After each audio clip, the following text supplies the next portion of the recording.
Gender Identity and Social Change.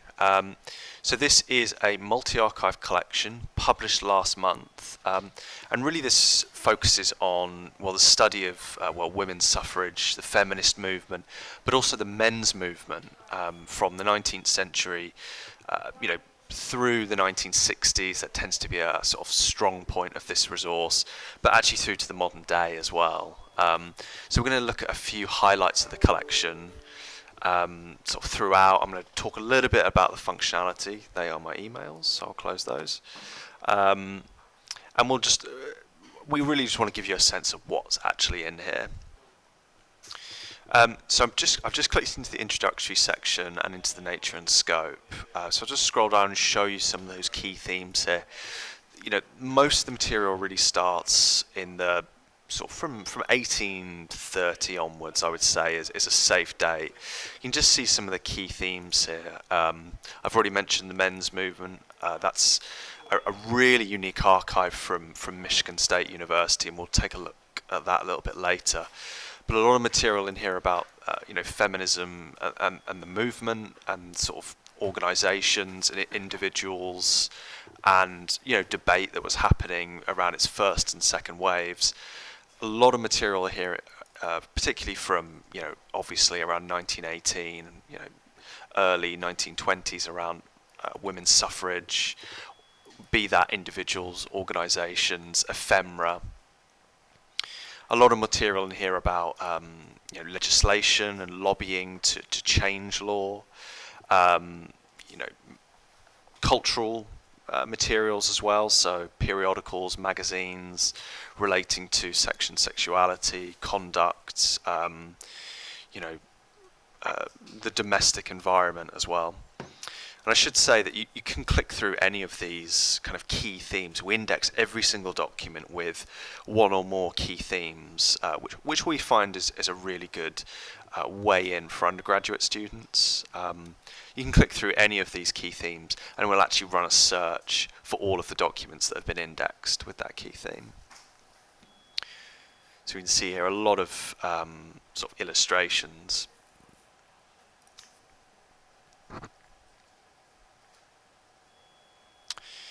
So I'm just going to head back to those introductory pages we saw. Scroll back up.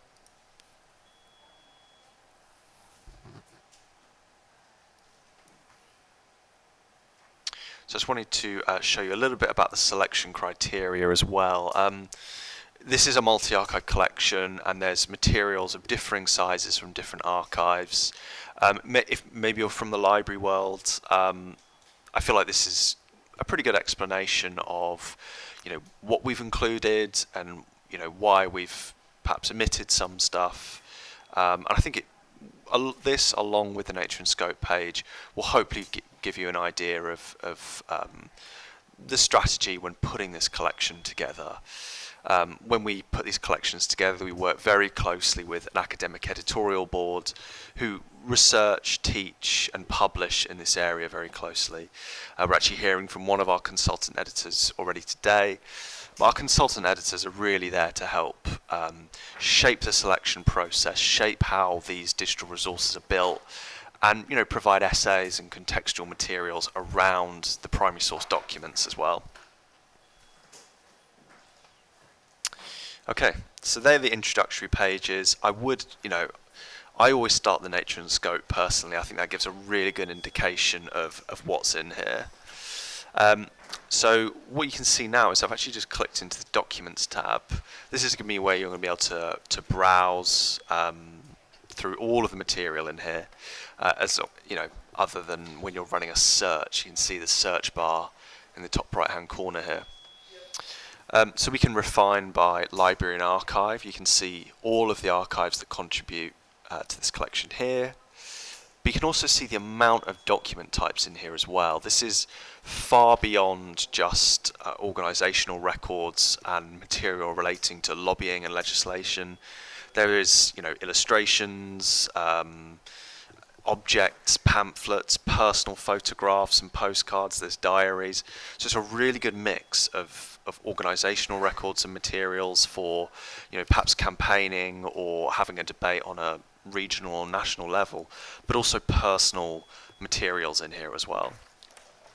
And you can see those key themes sort of represented in these tiles here as well. So what I'm going to do is select Schlesinger Library, which is based at Harvard University. So I'm going to select that as my source archive. I just want to see material from here, and I'm just interested in material relating to feminism. So I can click that.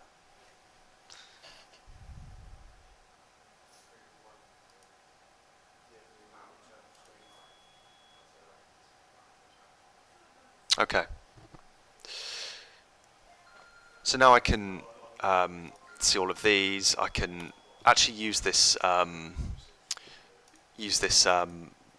on the right-hand side to view individual collections as well. Because one thing we really try and focus on when we digitize these collections is try and represent, you know, the reference numbers or call numbers that feature on those documents in the physical archive. So we hope, you know, maybe some of you have worked with some of these Betty Friedan, you know, papers at Harvard, you know, at the Schlesinger.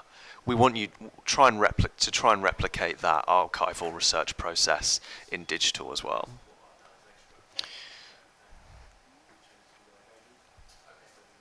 So you can see here, you know, a selection of Betty Friedan writings and questionnaires and papers.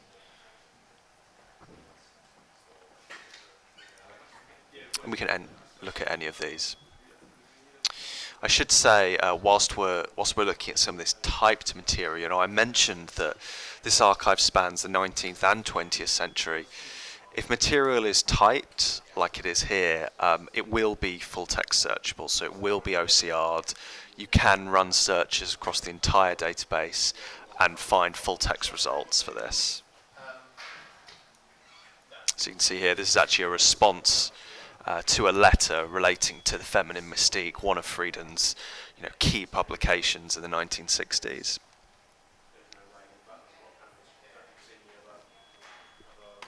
I should say as well that, you know, the Friedan papers are, you know, obviously a really key collection, but there's actually a lot of Friedan's pre-feminine mystique writings as well, which, you know, including these questionnaires from her time at Smith College,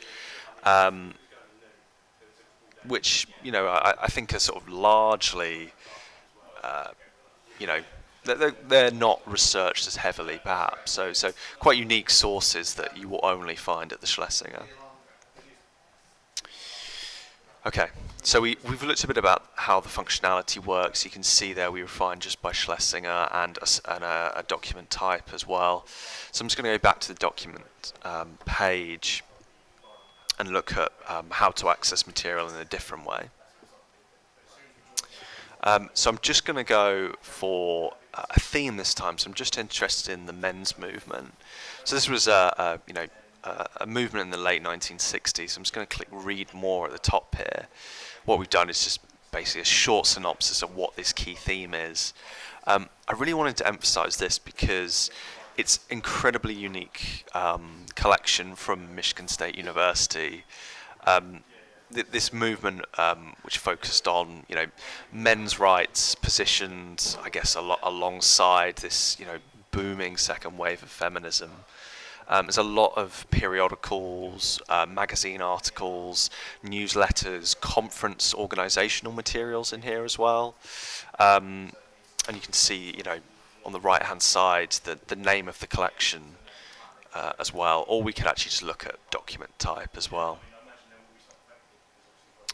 So here's a, you know, I think it's a conference program from the first Men and Masculinity Conference in Tennessee. You can see all of the metadata here. Despite all of this, a lot of this material being full text, we really try and make an effort to index material beyond what's featured in the catalogue in the archive. So you can see here we keyworded it. included organisations, associations and societies. These are all searchable as well, so you'll find these in the popular searches or search directories page as well.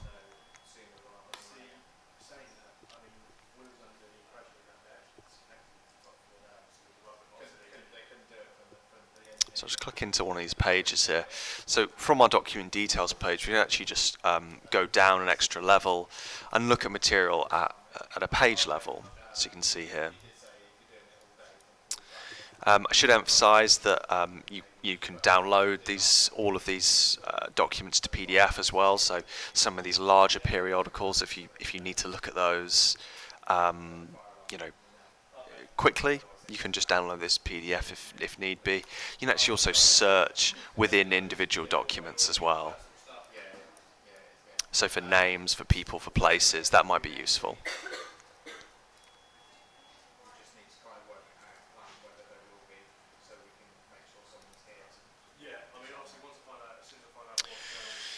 So another thing that's I think quite unique to this is actually the runs of late 19th and early 20th century periodicals, which haven't been digitized anywhere else, and those include periodicals like the British Workman, the British Workwoman, the Ladies' Realm as well. So I'll just show you some of those. So we'll look just at material from the Mary Evans Picture Library. And we'll view all documents.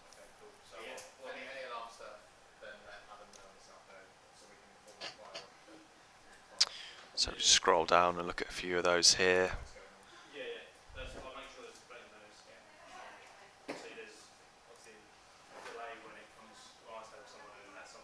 Should say as well, you can actually look through all the visual highlights for all of these periodicals as well. So maybe you're interested in lady golfers. So some pictures of lady golfers about halfway through this periodical. I should say as well, there's particularly the 20th, or I suppose late 19th, early 20th century.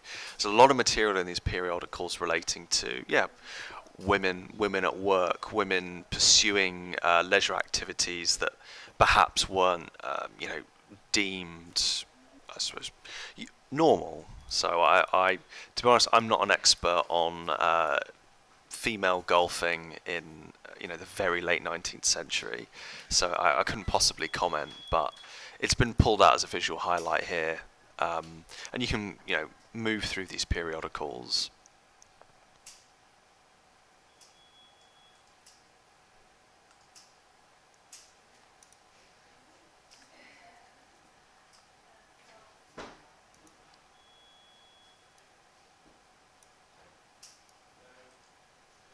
Just something about the image viewer as well is you can actually make all of these images full screen as well. So some of particularly the handwritten material can be a little bit difficult to read the handwriting from a distance sometimes. So it's useful just to sort of move right in and get a sense for the sort of texture of the handwriting on a page. Luckily the scans are extremely high quality, so there's no trouble there. No microfilm here, promise.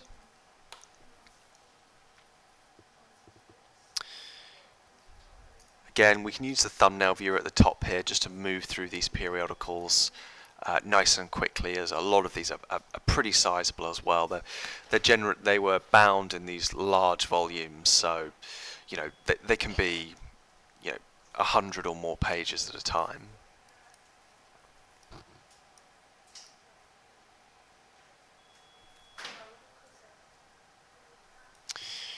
Just something to say about the digital platform as well. We've seen some material, some imagery and illustrations, photographs, not only from periodicals but from conference materials, from ephemeral pieces as well.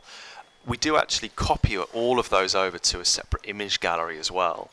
I always like to start people off here simply because it's maybe a slightly simpler way of looking at some of the more ephemeral visual pieces in the digital archive. So I could maybe just look at material from 1965 to 1968, 1969 even, apply that filter. See 2 documents there. We can maybe pull that out and look at materials from 1930.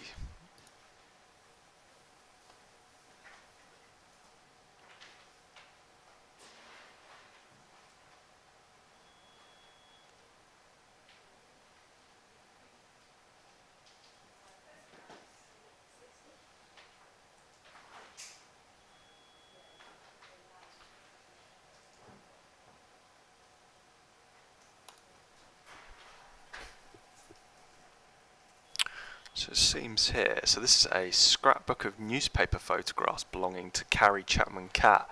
As I mentioned earlier, a lot of these sort of personal scrapbooks, personal writings were actually donated to some of these archives, like Burman. As we can see here, we can see the metadata on the right hand side. Let's just manipulate this, turn this image around. So I think these are Chinese female soldiers, I'm guessing. Yeah, girls from, you can see just the note here at the bottom.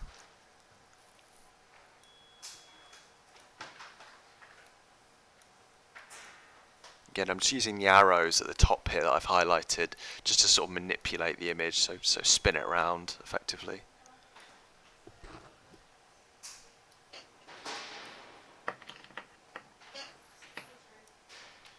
And some, Hitler Youth women, girls here as well.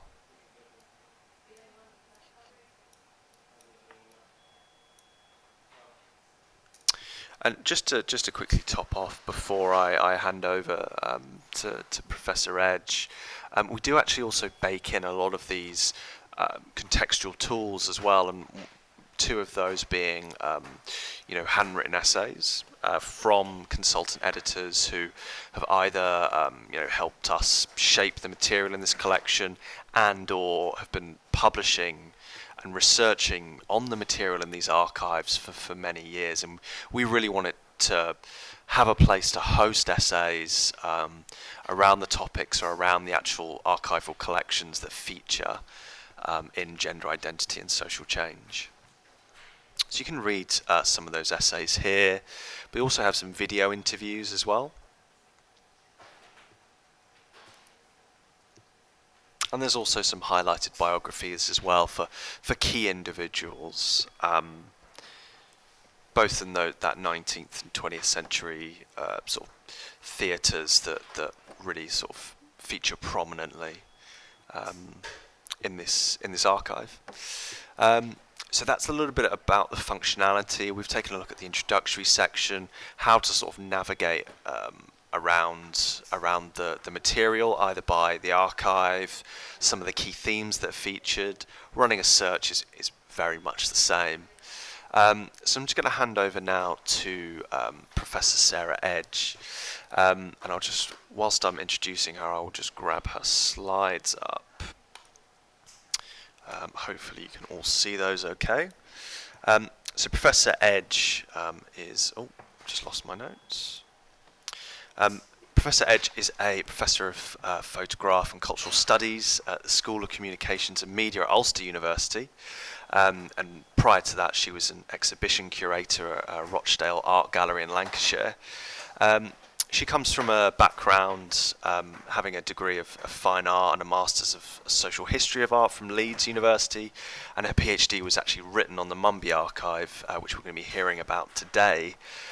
Sarah's published widely on very early and Victorian photography, which really fits into the Mumbi Archive and what we're going to be discussing today. So I'm going to have control of the slides. I'll just make sure Sarah is unmuted, and I think we'll get underway from there. So let me just make sure we're all okay. Sarah, can we hear you? Hi.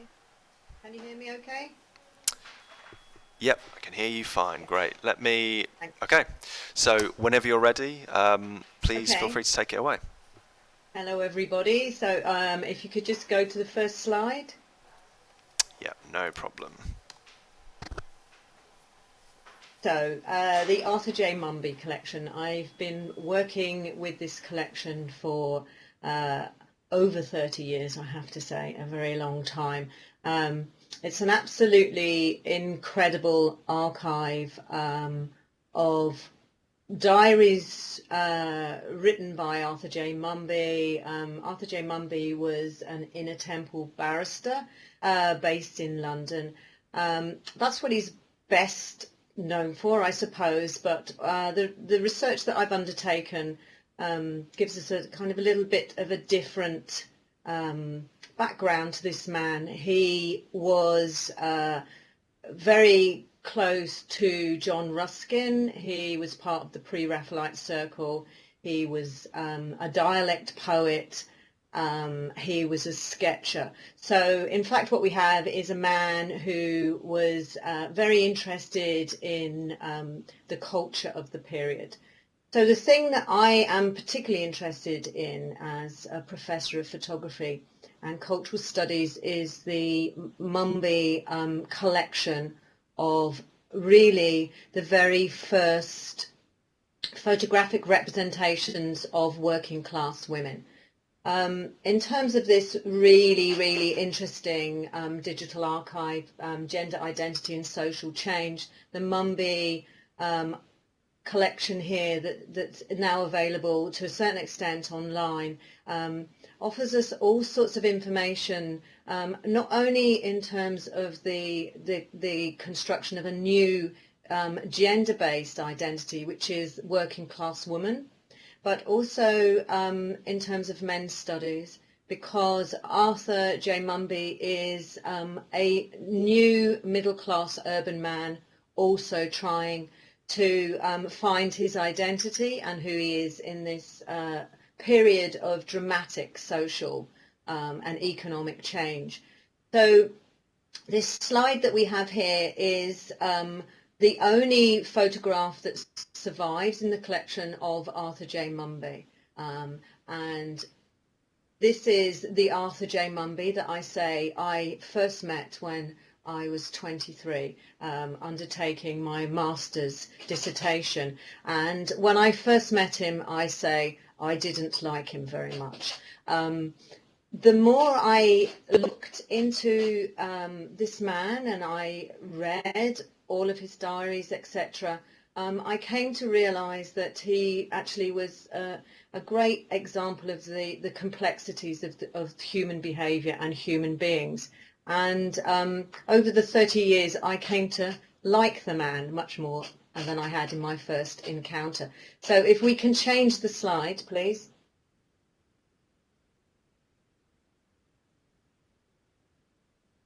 Thank you.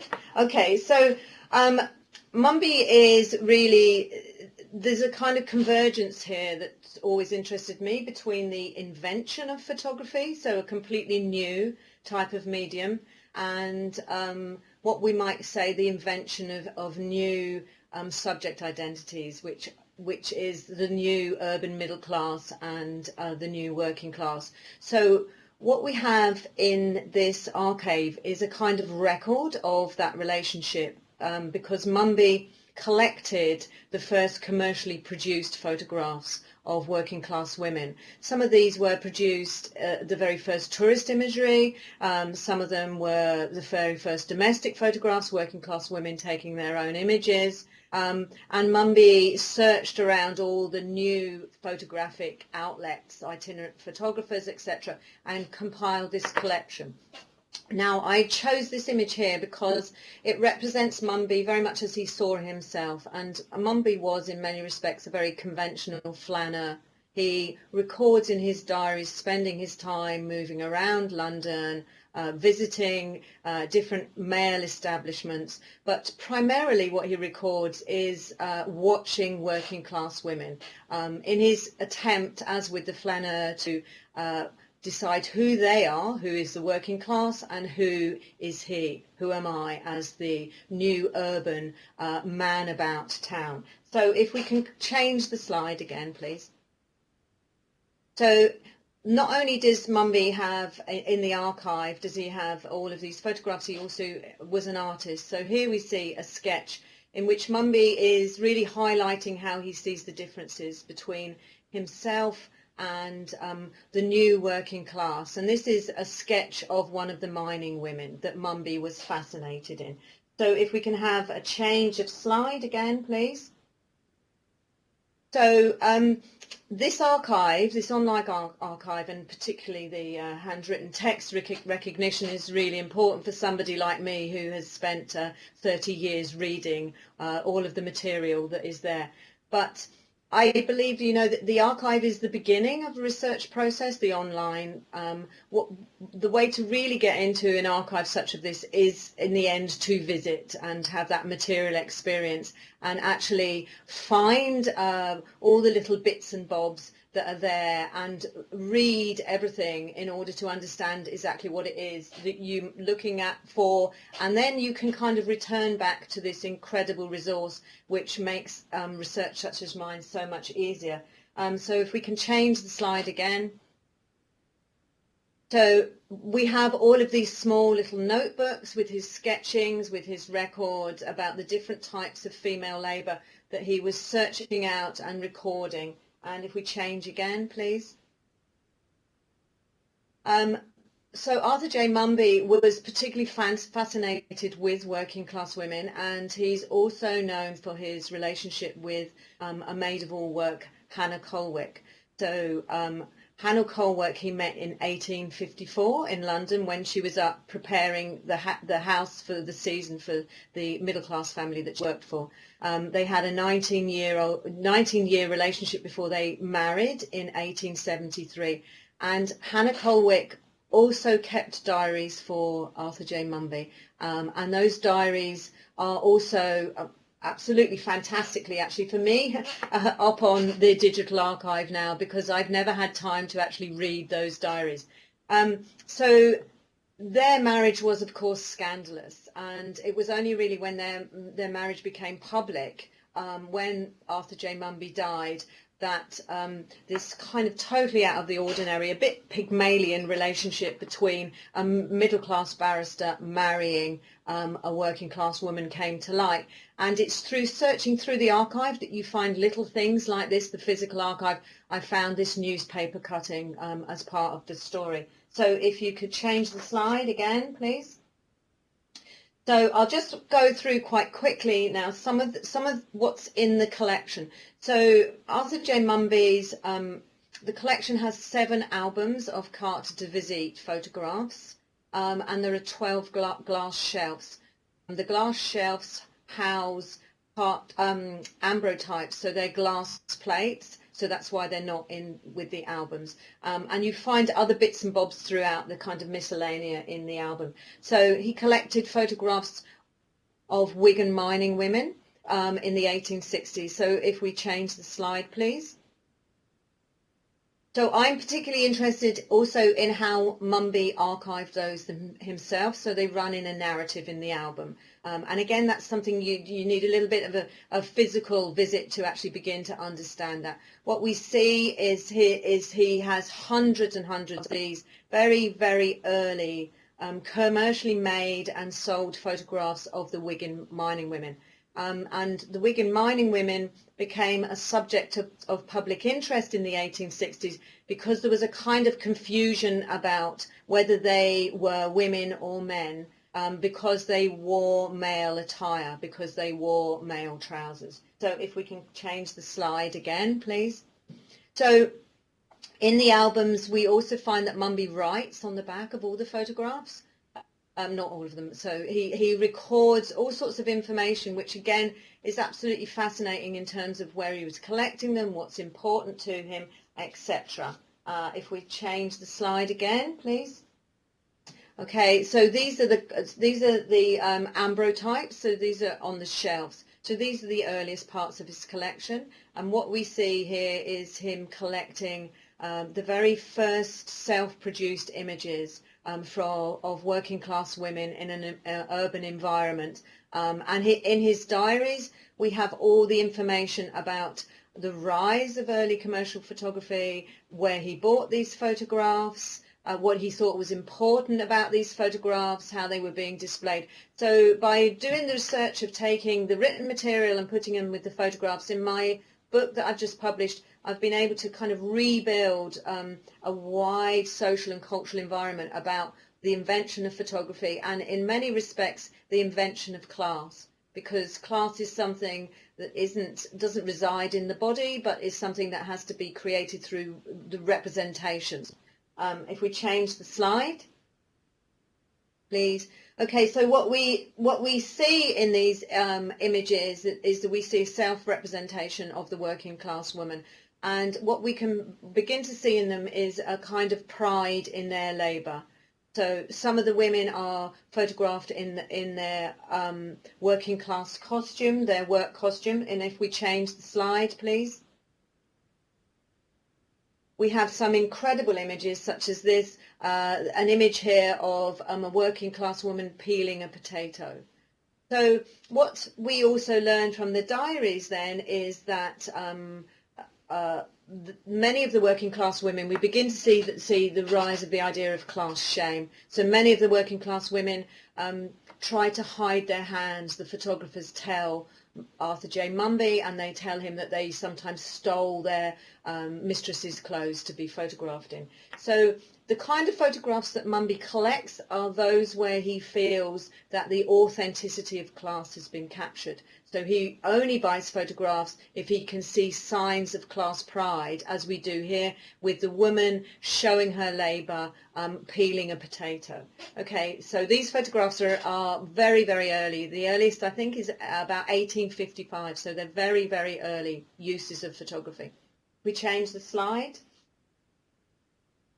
Okay, and we see another photograph here of the woman in her best Sunday clothes. But what we find with Mumbi's photographs is that he always has to have a sign which signifies the truth of the working class woman, and he really will only buy photographs where their hands are on display, so they're large working class hands. So if we go to the next slide, please. The other type of photographs that we see in the collection are those that Mumbi commissioned from his working class partner Hanna. So these begin earlier in 1857, and he takes Hanna to the photographer's studio in Oxford Street. Is her labour in these photographs. So again, when you can look at how something's laid out, we can see here how Mumbi himself is organising these photographs. So if we can change the slide again, that would be great. Okay, so here we see a kind of the use of photography to try and capture Hanna at her labour. So a very highly staged image. If we could change the slide again. So the other use of photography that Mumbi is kind of experimenting with. So if we think in this period, what we see in his diaries, that he's very unsettled about exactly what class is. He's unsettled about who he is, what are the middle class, and he's unsettled about who are the working class. So as I said, a very conventional flanner in many respects. So what we see is that Mumbi uses photography to experiment with how class is signified through pose, through props in photography, and through, in particular, fashion. And here we see 3 photographs of Hanna. So in the first one, Mumbi staged her to signify a servant ready to go out into the urban space. In the one on the other side, we see her as a maid in waiting, as a maid serving him, and in the middle we see Hanna posed in a way to signify that now she's a middle class woman. So Mumbi's experimenting through his photography with signs of class. How can class be captured, real class? So he's actually very, very unsettled about what we now take for granted as the truth of photography. So if we go to the next slide. So in this photograph, we see here that Mumbi's actually altered Hanna's gender. So everything that Mumbi is doing is constantly investigating the truth or authenticity of class identity as it articulates with gender identity in this period where new ideas and new class identities are being formed. On the other side, we see a highly unusual close-up as particularly this period, and this is Hanna's hand. So in order to use photography and see that photography can capture the truth of the working class woman, we see this reuse of the sign of the big female working class hand. So if we change the slide, please. So when he uses this, when he goes and buys commercial photographs, seeking to buy a photograph that he knows has recorded a working class woman. So he buys a photograph in which her hands are on display, and we can see that there's all sorts of ideas being examined here in relation to class shame, class pride, and class authenticity.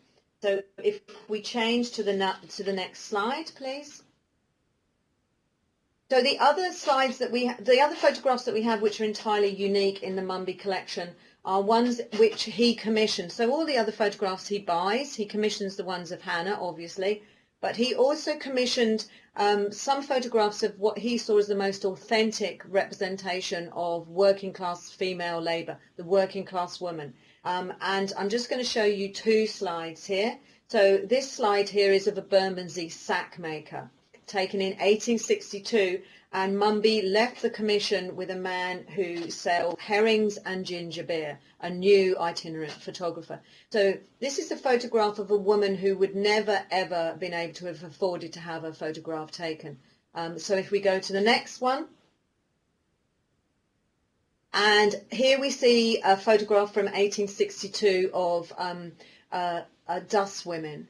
Okay, so the prime example, my old man's a dustman, but of course we've lost the dust woman. So here we see, again, a completely unique photograph of a woman who could never have afforded even these first photographs to be taken. And this is a dust girl. So we are indebted in some ways to Mumbi for having these entirely unique photographs in his collection.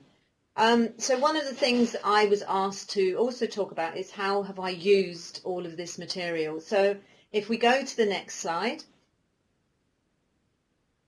So this is a book that I have just had published. So this is kind of what 30 years of research has finally come to the end in this book, which is with IB Taurus, which came out at the end of 2017. So if anyone who's listening is interested in what I've been saying here, all of this is recorded in much more detail in this book that I recently published. And if we change the slide.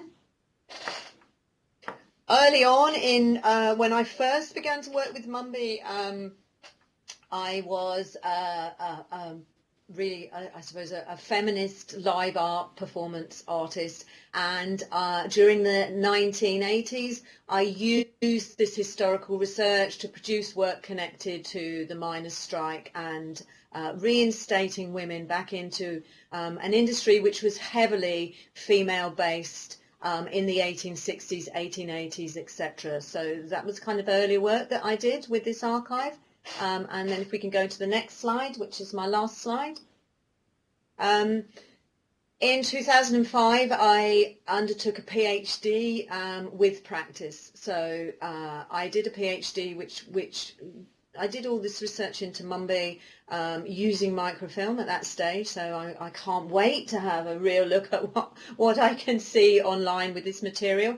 And part of my PhD, because it was with practice, was photography. So I rephotographed, worked with Photoshop, did soundscapes, etc. I produced an online interactive piece of art, and I had a full kind of photographic exhibition in which this incredible archive really has been the inspiration not only to my more artistic work over the years, but also all of my published written work. So I think it's absolutely fantastic that this absolutely unique and incredible archive of very first commercially made photographs of working class women within England, and particularly within London, is going to be available to researchers from all over the world. So thank you very much. Any questions, I'll be happy to answer them. Fantastic. Thank you very much, Professor Edge. As Sarah says, we can take questions at the end. I just very quickly want to show you all how to access these Mumbi, the Mumbi archive, be that the photograph books or the diaries, be that Hanna's or Mumbi's himself. So what you want to do is refine by Trinity College, Cambridge, and then view all documents from there. And then you can see everything that is digitized all in one place, just refined by the archive, and that should be a pretty good place. You know, if we just want to look at those photo books, we can do that as well. Let's refine both photograph and apply that.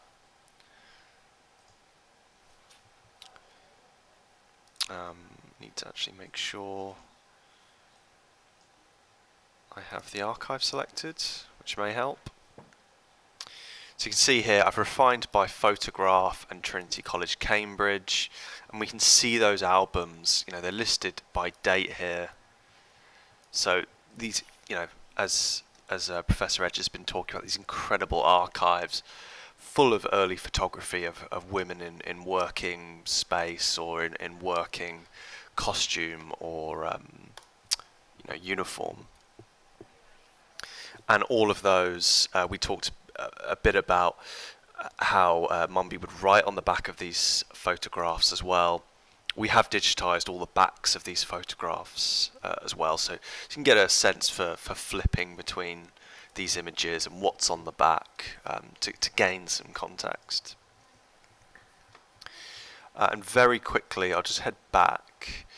We talked a bit about some of the technologies that we've sort of introduced to the Mumbi archive, and one of those is what we call handwritten text recognition, which is effectively, I don't know if many of you are familiar with OCR or optical character recognition.